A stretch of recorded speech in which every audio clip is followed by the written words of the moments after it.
Greetings, everyone. Hope all of you are having an absolutely fantastic day. Let me say a couple of things before we get into this video, because I think it's going to be kind of a rough one. First and foremost, I've never owned a dev studio. I have no idea what it takes to make a game. I just know it takes a great deal of effort. And I've never had the experience of taking 6 years to create something and then feeling like there's a very real possibility it's all going to fall apart, right? Or it's not going to sell the way you needed to or wanted it to, right? So Warhorse Studios and creative director and co-founder Daniel Vavra are in a situation I've never been in, and I want to make sure I'm completely clear about that. That being said, when I look at how this is all being handled and what has went down, to me, it looks like a capitulation on the part of Warhorse to some people that basically just got finished trying to sabotage them. And I feel like it was unnecessary and that it was a bad move, and they empowered a bunch of people that they really shouldn't have empowered. But I might be wrong. So I'm definitely very curious to see how all of you feel about it. Let's go ahead and dive into the situation. First, a brief recap on what occurred before in case you haven't seen my previous video. So a few days ago, there was a posting basically saying that Kingdom Come Deliverance 2 was banned in Saudi Arabia due to unskippable gay scenes. And this report spread like wildfire throughout the right-wing or anti-woke community, and it caused a lot of people to levy questions towards Warhorse and basically say, hey, we feel betrayed. We feel like you all have given in to DI, to the left, whatever, and we're not going to purchase your game unless you absolutely make it clear that this is not true. Now, let me be honest. From my perspective, the majority of people who are taking that stance are the very worst kind of people. You can look at my first video covering this topic, and you'll clearly see a whole wall of right-wing people who are anti-woke, who really don't want any gay content in their game, who basically said, I'll just skip the scenes and play the rest of it. It's not that big of a deal. Like the vast majority of people were like, look, this is a big old nothing burger. But there was a few people, obviously, who had very big issues with it. People like this, Lucy and Draven, basically making it clear, we know you're adding a black person in the game. We know you're adding gay people in the game. And folks who have the ideological sensibilities of him don't like it. And so they were demanding answers. And he responded to this person and called them a Nazi. Grummz and Endymion and some of the other commentators who definitely push that there should be no pride content in games made it clear they felt like they were insulted, that he referred to this person as a Nazi, that Daniel needed to be more humble and answer the questions that were being asked of him. I didn't even cover Endymion's tweet in the last video, so I'll speak on it briefly here. I don't want to cancel Kingdom Come Deliverance 2 at all, but calling anyone a Nazi, come on, man. You can't call anyone a Nazi. Doesn't matter if they've got a swastika in their little photo. It doesn't matter if they make it clear, I don't like black people or gay people. It doesn't matter if they specifically bring up your Jewish ancestry and try to say that essentially because you're partially Jewish, that's why we would know that we shouldn't trust you. None of that matters. You still don't have the right to refer to this person as a Nazi. You need to check yourself. That's what the message from Endymion was, right? To me, these are clearly people you should not be bowing down to. And I already made it clear, I felt like the first statement that Daniel came out with was perfection, crystal clear. Hey, nobody's forced me to do anything. Everything that happens to your character, it's under your control. You will have the ability to decide what you do and do not want to participate in. To me, making a second statement after your first one was so clear is automatically comes off as there's no other way. In my opinion, there's no other way to say it. It comes off as weak. It comes off as backpedaling. It comes off as you feel like you're really in a bad situation. And from my standpoint, I'm like, why? I'm not seeing what Warhorse is seeing. I can't imagine the avalanche of people who are rushing to their forums, calling them woke and all that sort of nonsense. But when I look at the landscape, the vast majority of people that I see are saying they're going to buy the game. But regardless, Daniel felt that he needed to do a follow-up statement, so let's get into it. It is time to address wild claims, they certainly were wild, some people spread that are apparently based just on one screenshot and a poorly translated tweet. Spoiler alert, contains spoilers about the story of KCD2. So in this thread, there's no spoilers about what happens in the main story or like specific characters he's going to meet, things of that nature. It's much more general stuff about how romances work, things of that nature. Same with Grummz Leak, but it's going to be a little bit more detailed there. But in either place, it's not a situation where you have to worry about, significant details regarding the story are going to be spoiled for me if I look at this. 1, there are no unskippable cutscenes in our games. Anybody who claims otherwise never played them. 2, we were not, nor ever were, banned in any country, at least not that we know of. So on multiple levels, that report was false, fundamentally. And again, it's wild that so many people just picked it up and ran with it. It's interesting to note that they are not currently banned in Saudi Arabia. A couple of people made a point that I actually thought was pretty hilarious.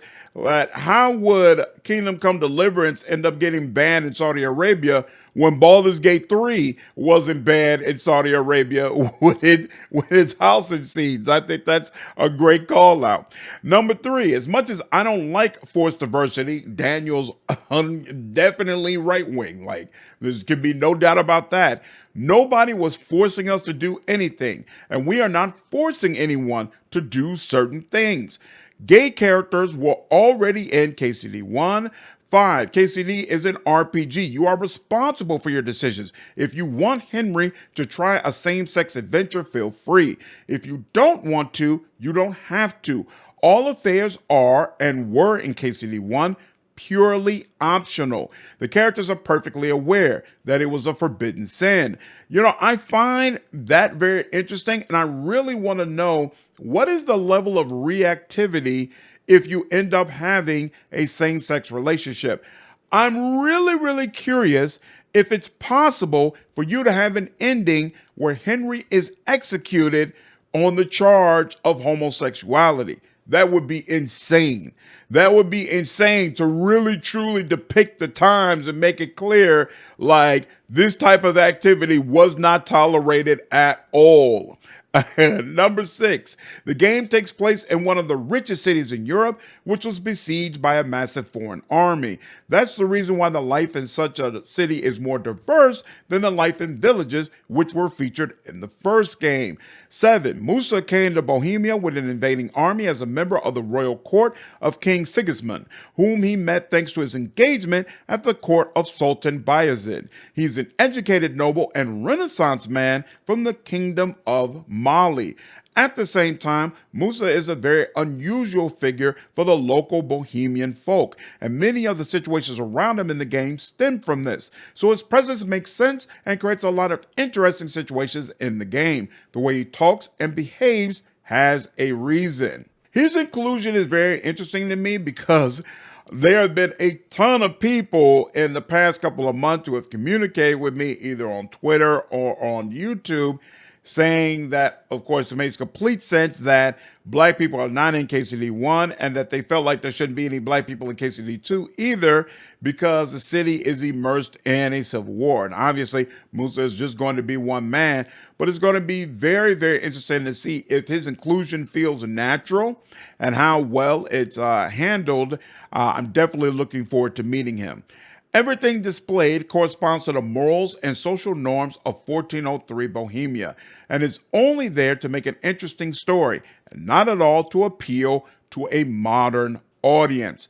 And then 10, finally, we don't want KCD to be used as clickbait by people who didn't even play it yet. Some of them sadly turn into exactly the same narrative they pretend to be fighting against. The amount of hateful behavior is really sad, and it will damage any cause associated with it.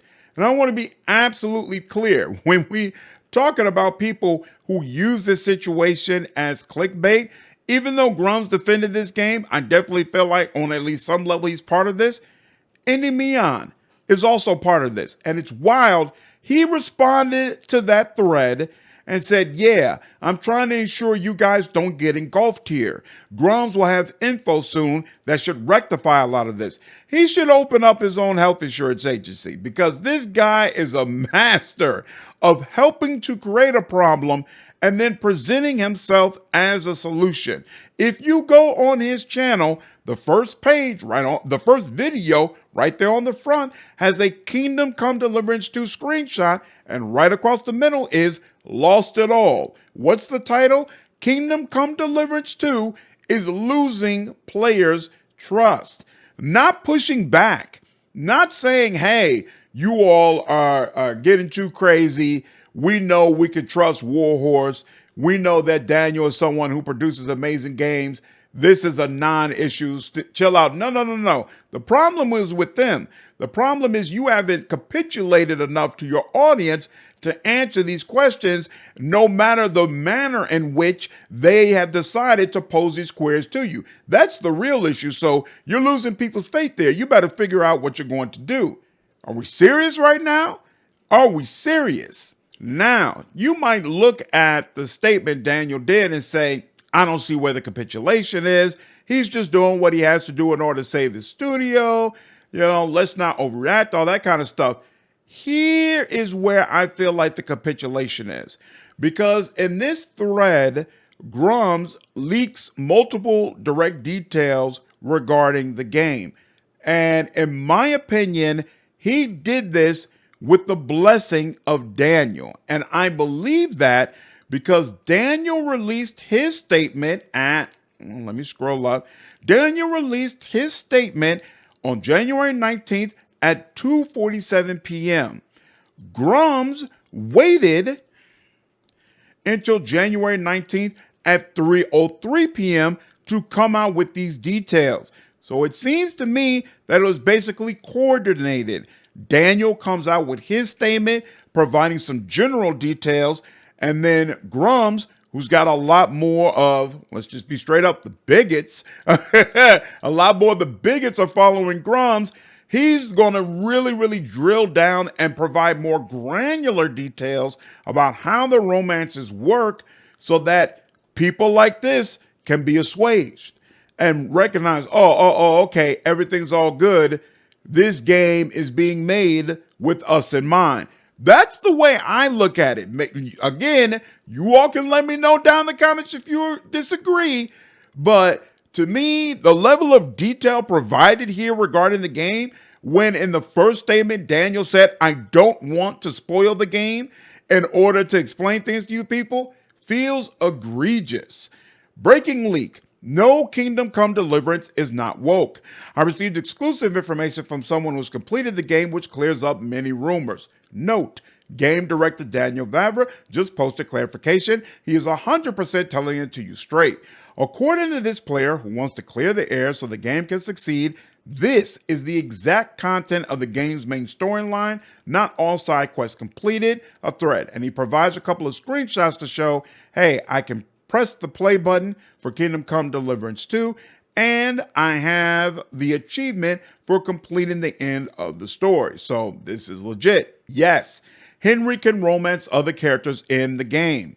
Henry can romance another male. However, this is not forced upon the player in any way.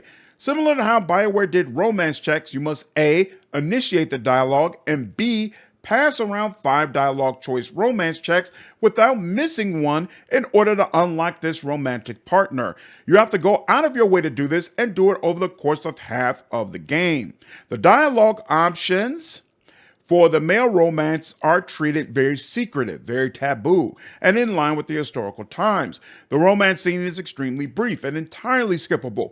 5 seconds of kissing total and 5 seconds of them on the bed naked. No one is hanging dong and they are just on top of each other kissing. The other cutscenes with Henry and women are much more vulgar. For fun, I asked if the women in the game were all as well endowed as the first game. The reply, oh, the titties be wildin'. A lot of titties.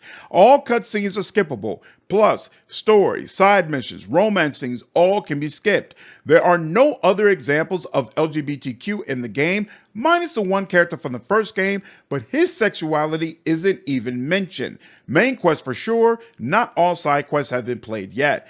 Many people talking about Istvan and Eric for the first game being gay. In this one, it's not even mentioned in the main story. While it's confirmed in the first game that Istvan is gay in the first game, to my knowledge, they don't even reference it in this one. There's a black character in the game. He is a medic. He's very well thought out from a writing perspective. He's under command of an enemy commander, and while said commander is kind to him, everyone around him treats him like shit. He's a very likable character. It goes into pretty hardcore detail how he ended up there. The town are not multicultural and fit the historical times. The black character is for sure a fish out of water from a cultural standpoint. And then they have a brief note about the game saying that the game plays well, the combat is a little bit easier, but lockpicking still sucks. So a lot of detail, right? Regarding the romances and a lot of effort into saying, come on guys, it's really heterosexual. It's not that gay. It's okay. You should still go ahead and play it, right? Like this absolutely feels like it's meant to appeal to some of the worst people. And I think this very last tweet kind of wraps it all up. Yorch Torch Games, absolute psychopath. To my opinion, worse than Grummz. This has to be a lesson for all Western game devs out there. Answer legitimate questions gamers have. Don't hide behind those questions. Don't publish draconian codes of conduct on Steam in the middle of a PR crisis. The game does feature the possibility for the main character to be a homosexual though, so the questions many of us had were perfectly valid. In other words, you deserved it. Everything we did to you, all those questions we asked you, all that pressure we put onto you, all those comments in your live stream, flooding all your Steam boards, you deserved it. And what you should have done is bow down and be humble from the very beginning, and then none of this would have happened. That's basically what's being communicated. Tell me I'm wrong. Tell me I'm wrong. Like, to me, that whole line, as far as all the things Daniel put out and then Grummz followed up with the leak afterwards, to me, it's basically saying what Grummz was saying before that I covered in the last video. He's right. Or at least Daniel believes that he's right. Daniel believes, hey, my game was saved by Gamergate. I need these people. And I've got to figure out how to get these people back on my side or my next game is not going to succeed. I have got to figure out how to pacify these people by any means necessary. That's wild. That's wild. Because frankly, I don't agree. I feel like Kingdom Come and Warhorse is bigger than all that. And to me, it makes me feel like this whole situation is weak. It's weak and unnecessary, but I might be wrong. Definitely looking forward to hearing you all's thoughts, you all's comments. As always, I hope you all enjoyed this video. See you in the next one. Take care.